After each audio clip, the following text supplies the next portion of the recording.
रचे हसवो तै जग संसार। बोहे हवस माता वो तहाँ भूया के भार। कैसे रचे हसवो तहाँ जग संसार। बोहे हवस माता वो तहाँ भूया के भार। ए जग जननी, ए जग जननी, ए जग जननी मैया वो कौन पाही तुर पार। ए जग जननी मैया वो कौन पाही तुर पार।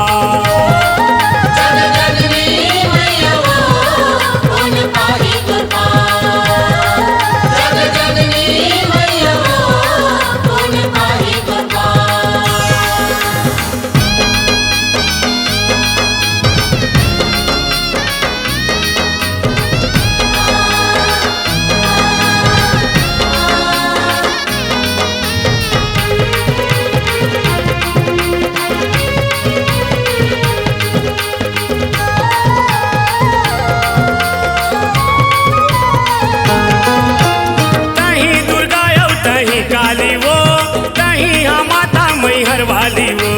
जय अम्बे जय हो जगदम्बे माँ, जय अम्बे जय हो जगदम्बे माँ। कहीं दुर्गा यो कहीं काली वो कहीं हम माता मैहर वाली वो। माथे के बिंदिया लाली लाली वो काले के माता तय कंकाली वो। आओ करे हवस माता वो तहाँ 16 सिंगार। करे हवस माता वो तहाँ 16 सिंगार। ए जग जननी, ए जग जननी, ए जग जननी मैया वो कौन पाही तुर पार। ए जग जननी मैया वो कौन पाही तुर पार। जग जननी मैया वो कौन पाही तुर पार। जग जननी मैया वो कौन पाही तुर पार।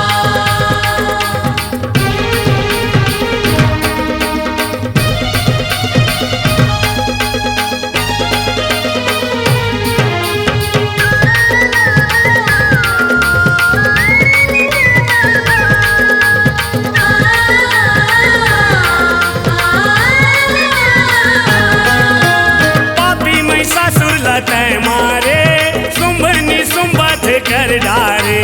जय अम्बे जय हो जगदम्बे माँ, जय अम्बे जय हो जगदम्बे माँ। पापी महिषासुर लतै मारे सुंभनी सुंबत कर डारे। पांचों पांडव के तय दुख डारे ऋषि मुनि लातै उबारे। ए सगरो जगत के वो तहाँ करे उद्धार। ए सगरो जगत के वो तहाँ करे उद्धार। ए जग जननी, ए जग जननी, ए जग जननी मैया वो कौन पाही तुर पार। ए जग जननी मैया वो कौन पाही तुर पार। जग जननी मैया वो कौन पाही तुर पार। जग जननी मैया वो कौन पाही तुर पार।